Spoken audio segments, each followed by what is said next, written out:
વિદ્યાર્થીઓની શૈક્ષણિક પ્રતિભા, તકશક્તિ અને સમજણની કસોટી કરવા રાજ્ય સરકાર દ્વારા દર વર્ષે આયોજિત થતી પ્રખરતા શોધ કસોટીના ભાગરૂપે ભરૂચ જિલ્લામાં ધોરણ 9માં અભ્યાસ કરતા કુલ 2567 વિદ્યાર્થીઓ પરીક્ષા આપશે.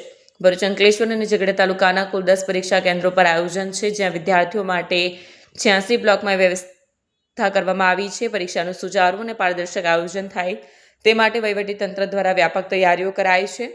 પરીક્ષા વ્યવસ્થાપન માટે 10 કેન્દ્ર સંચાલક, 10 સુપરવાઇઝર, 86 ખંડ નિરીક્ષક તેમજ 19 સેવક સહિત કુલ 125 જેટલા કર્મચારીઓ ફરજ પર તૈનાત રહેશે.